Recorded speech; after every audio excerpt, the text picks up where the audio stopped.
Dans cette vidéo, on va parler de métadonnées. Les métadonnées, c'est ce qui valorise en fait les images en termes commerciaux et en termes de recherche et en termes de référencement.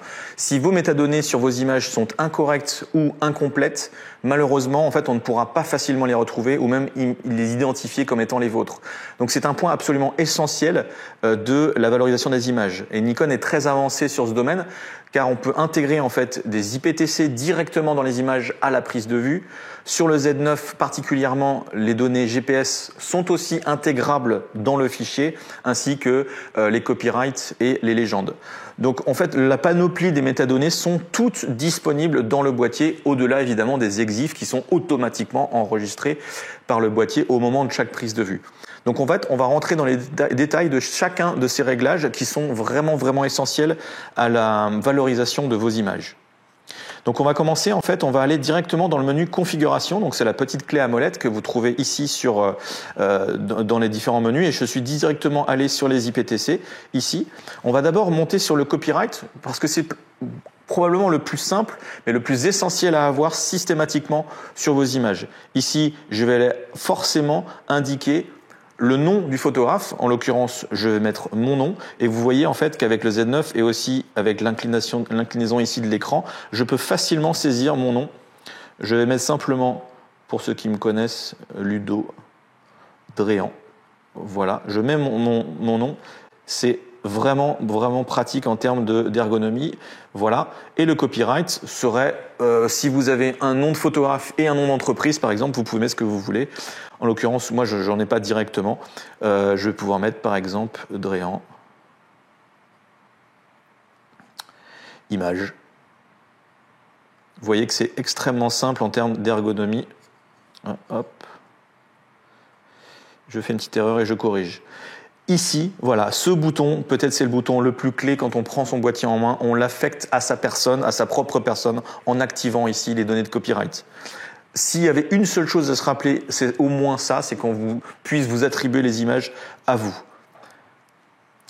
Maintenant, on peut aussi rajouter une légende, et la légende pourra être simplement une dénomination, un terme. On ne va pas parler du nom du photographe directement, la légende sera une illustration des images qu'on pourra aussi, comme pour la partie des copyrights, affecter aux images ou pas. Maintenant, on va partir sur l'IPTC. Les IPTC sont donc un consortium international référencé et chacun, on a choisi en fait, grâce à nos collaborations avec l'AFP, chacun des champs de légende qui sont complètement standards. Donc la dénomination des champs est en anglais parce qu'elle est internationale et on va pouvoir en fait les affecter aux besoins en fonction de chaque image. Il y a de nombreux utilisateurs qui vont simplement mettre par exemple un nom d'événement parce qu'ils ont déjà une base de référence ou une base de données d'événements.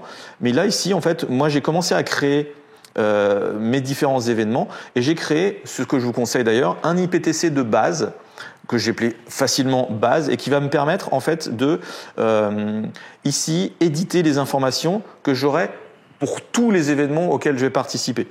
Donc, la base, évidemment, c'est déjà de mettre à nouveau le crédit. Donc je l'ai rentré ici, mon nom, et par exemple, si je suis systématiquement en travail en France, je vais pouvoir ici mettre France. Il y a évidemment d'autres noms. Si j'ai par exemple un numéro d'événement dans une certaine base de données internationale, je vais pouvoir ici rentrer les chiffres par exemple, ou les lettres de mon numéro d'événement, et ce sera comme une sorte de code unique, une clé unique d'identification. Si toutes mes photos, par exemple, me décrivent ma personne et mon travail, systématiquement, je vais pouvoir affecter ce profil de base à toutes les photos que je fais. Après, ce qu'on peut faire aussi, c'est pouvoir dupliquer un élément de base. Par exemple, ici, je vais prendre mon premier champ IPTC et je vais appuyer sur « Copier ». Je vais aller sur le numéro 3, par exemple, et changer le nom et dire que ça va être mon travail sur la ville de Paris, par exemple. Et donc, je vais pouvoir nommer ici Paris. Et j'aurai mon copyright qui sera affecté à Paris. Je vais aller juste le modifier une fois rapidement, ici, en éditant les informations IPTC. Vous voyez, c'est rapide. Et je vais changer simplement le nom de la ville. Ici, j'ai pas de nom de ville. Je vais mettre simplement Paris avec majuscule et minuscule et taper. ici le nom de la ville. Vous voyez en fait que comme c'est un standard avec des dénominations en anglais, vous aurez en général des clients qui vont vous fournir les IPTC à directement saisir sur les prises de vue. L'idée c'est que ce soit fait directement à la prise de vue et pas ensuite à vous refaire les différentes images et recatégoriser et ensuite les post-produire et les envoyer. Là c'est fait à la volée, au shoot, et vous pouvez me transférer directement du boîtier. C'est un gain de temps énorme. Maintenant, comment est-ce que je fais pour les affecter, parce que là maintenant, qu'est-ce qu'on s'est fait? On s'est fait 3 réglages d'IPTC. On va devoir maintenant en choisir un pour l'appliquer aux différentes images. Et là, c'est le réglage qui est en 3e position dans les menus. Ici, c'est l'intégration automatique aux photos. Là, c'est off, donc je n'ai aucun champ IPTC affecté à la volée. Je vais donc ici soit en mode désactivé, donc je n'ai aucun champ, ou choisir par exemple le mode Paris, parce qu'aujourd'hui, je vais travailler sur ces éléments-là. Donc vous voyez que le champ 3 IPTC P3 a été affecté automatiquement dès que je vais faire une prise de vue. D'ailleurs, j'aurai une petite indication IPTC. Dès que je fais une prise de vue, le champ P3 des IPTC Paris sera affecté systématiquement à toutes les images jusqu'à ce que je change ou que je désactive. On peut aussi les transférer sur des cartes mémoire, on peut aussi les éditer, les enregistrer et en avoir une grande collection en fonction des événements auxquels on participe. Les IPTC sont vraiment un élément hyper important et qui vous permettent d'être retrouvés ou de retrouver vos images. Vous voyez bien qu'on a mis par exemple le nom du pays, le nom de la ville, et on peut aller beaucoup plus loin en nom de pays et nom de ville en passant aux informations GPS. Parce que comme vous savez aussi, le GPS est un standard. Et là, en fait, on va descendre dans le menu et on va aller jusqu'aux données de position intégrées. On est d'accord qu'on ne branche pas de GPS en externe. On n'utilise pas les données de SnapBridge en externe aussi, parce que c'est une possibilité. On a un GPS qui est ici, en fait, qui est logé dans le boîtier et qui va être récepteur des données. Ici, vous le voyez, je suis en intérieur. Ceci dit, j'ai déjà fait un positionnement et vous voyez que quand je vais sur la position, j'ai exactement la longitude, la latitude, l'altitude à laquelle je me trouve et l'heure qu'il est actuellement. Donc ces informations-là, en fait, elles sont pour l'instant affichées. Ça veut dire que quand je fais une prise de vue, je vais avoir les données GPS qui vont être affectées à chaque image. Alors ça a des avantages, des inconvénients. Si on ne veut pas savoir où sont été faites les images, évidemment, on le désactive. Sinon, on peut le mettre.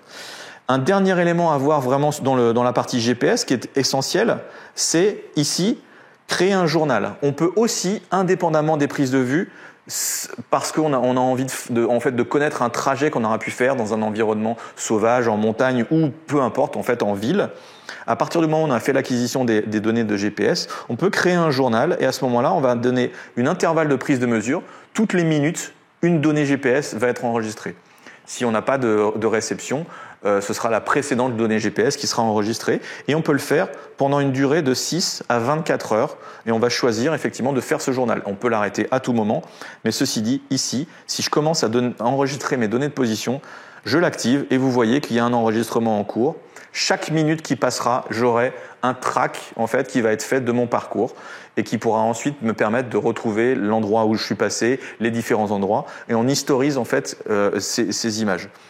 Donc vous voyez qu'on est passé à travers différents réglages qui sont premièrement le copyright et la légende, premier niveau de qualification de vos images, puis les données IPTC qui peuvent vous catégoriser les lieux, les titres, les numéros d'événements et aussi les données de qui est l'éditeur et l'utilisateur de l'image.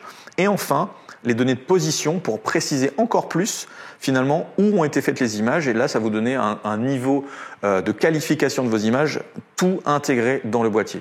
J'espère que cette vidéo vous aura plu et qu'elle vous permettra de valoriser vos images au maximum de façon technique et commerciale. Et bonne photo!